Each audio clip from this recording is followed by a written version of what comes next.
Knife light, trap nails, steel wire. Can you imagine what kind of room this is? Not to mention the brutal death of your prey. What a brutal death it would be. At the beginning of the story, Mike has a surprise gift for his daughter. His daughter is instantly happy to see the teddy bear. At this point, Mike's wife suddenly asks in all seriousness, "Did you get the money?" In the ensuing conversation between the two men, they learn that the wife owed money to some evil man, and that she had until midnight to pay. Otherwise his lovely daughter was bound to be implicated. At his wit's end, Mike had no choice but to grit his teeth. He's got no choice but to take the risk and do it again. And the man he planned to do it. The boss he'd been working for the last few months. The boss, Jack, is a family of 4. The youngest daughter is a lass. The older daughter is in the midst of a rebellious teenage phase. The family's spacious yard. The White Space Cottage is a big family home. Previously, as a decorator, Mike had seen the owner's business card. He was the chairman of a jewelry shop. The owner's family was on holiday at the villa. Mike drove outside the owner's villa in the night. He put on his black hood, a tool bag, very professional, quickly walking through the darkness. Suddenly a vicious dog lunges. A piece of the hood is ripped off instantly. Fortunately, the dog is on a leash. Otherwise he would have been killed before he could move. Mike skillfully pries open the door of the house.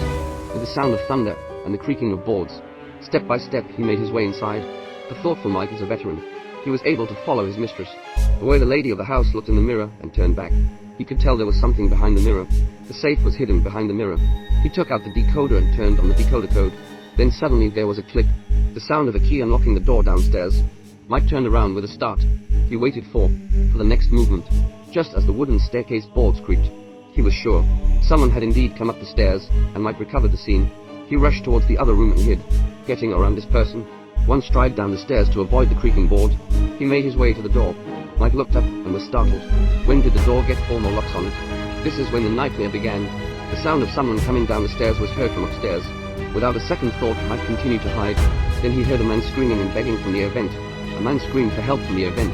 Just as Mike was about to hide himself and close the door behind him, a man fell to the ground. Then he turned around and saw Mike, who was about to close the door. Wasn't this man Mike's boss, Jack? With a puzzled face, the boss, he said in an agitated and angry voice, "Why did you do that?" Just as the boss was picking up the golf ball in anger, suddenly the sound of a machine rang out, as if some mechanism had been triggered. A wire yanked the boss violently. It dragged him all the way to the stairway. A loose wire slammed the boss to the ground floor. He was dragged away by the mysterious man. At this point, all Mike wanted to do was run for his life. He pulled the curtains. He saw that all the windows were boarded up. At this point he was shocked. What the hell is going on here? Mike saw the phone. So he picked up the receiver again and dialed the phone. Suddenly, there was a sharp pain. There was a needle in the handset. I reached out the window, and it gets caught in the blade again. Mike pulls his hand back in pain. He was in pain, bandage in place. Mike, who has been hit twice in a row, is still in shock. By now the room is full of spookiness. The house was full of weirdness and unnoticeable traps, knife lamps, traps and spikes, steel wires. The risk of instant death if you are not careful. In the light of the torch, Mike cautiously walked down the basement. Suddenly, his hand is tugged. The frightened Mike just touches the switch. At that moment, the light came on. Suddenly, Jack was seen covered in blood. He was tied to a chair. On the other side, the owner's wife is tied to the bathtub. From the couple, they learn that their eldest daughter is not at home, but the younger daughter was hiding upstairs. Although he never did understand what the hell was going on here. But it was then that Mike went from being a thief to a savior. Mike decided to go back upstairs and look for her.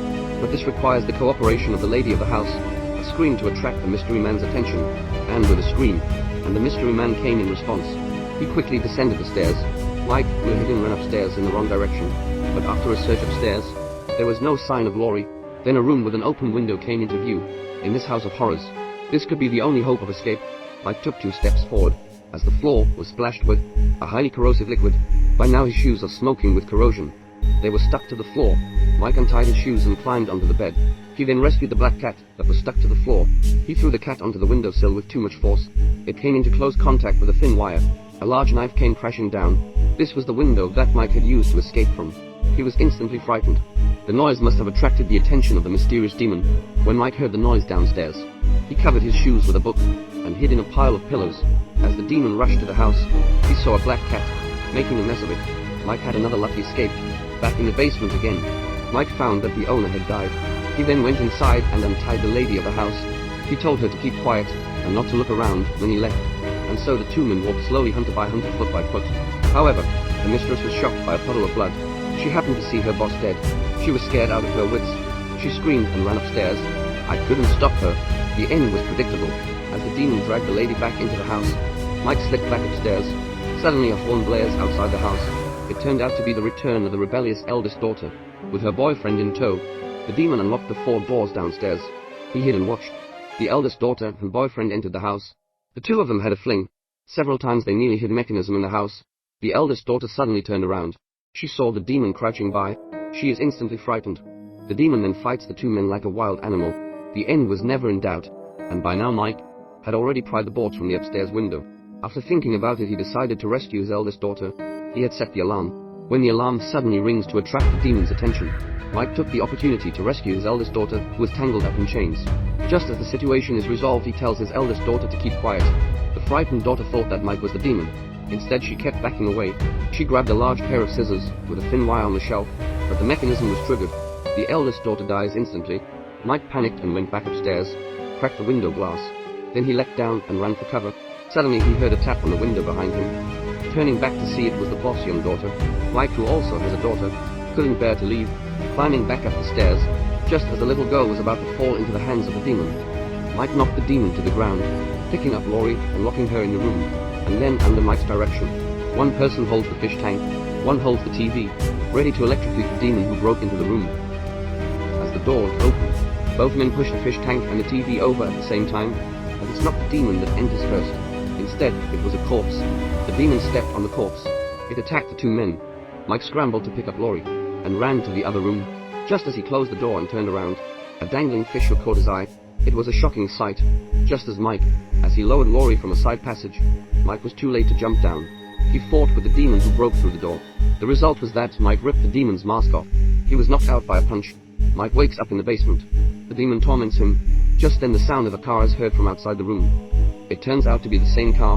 The police were called by the eldest daughter, who had dialed 911. I had hoped that this would bring hope, but when the dog jumped on the police, they were killed. It turned out that the dog was owned by a demon. On the other side of the street, Mike, a skilled lockpicker, was out of the chains. The demon had obtained the gun and released the dog. The situation was extremely dangerous. Mike first had to climb up the room through the previous passage. Then he pulled the younger daughter up with him. By a hair's breadth, the younger daughter was dead in the dog's mouth. The dog, with a keen sense of smell, was in pursuit. Mike hid behind the door and caught the dog in the act. Now that he has no other choice, it's time to fight for his life. Mike raises a fire bucket and throws it at the demon. The 2 men then fight, and this time the demon was no longer invincible.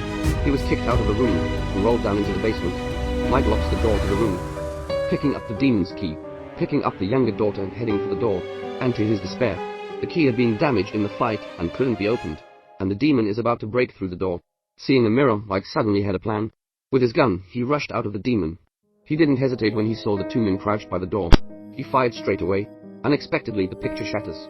Forgive the mirror, and Mike, who was hiding, let go of his hand. The machine fell at random. The demon instantly screamed in pain. By now the door had been smashed. Mike grabbed the younger daughter and ran for cover. The 2 are then rescued by the police, who arrived. And that's the end of the film. The pattern of scenes in this film, it's like a scene from Saw. In closed places, with mechanisms and brutal methods. In this layout, the mutilated arms and wailing private tutors are the only themes of the film. It could be argued that the focus of the film, it's not so much about how the story is told, it's about how to make you feel the horror. So there are all sorts of grisly deaths. This house, it's a death trap full of traps. Disemboweled and sewn up, mouths clamped shut by animal families, death by nails, etc. Anything that pushes your eyeballs. There's a lot of images and movies that push your mental limits. And there are always fans like me, who have a passion for these types of films. And there are always fans like me who enjoy watching these types of films. Well, that's it for this issue. If you want to see something in the next issue, please leave a comment. See you next time.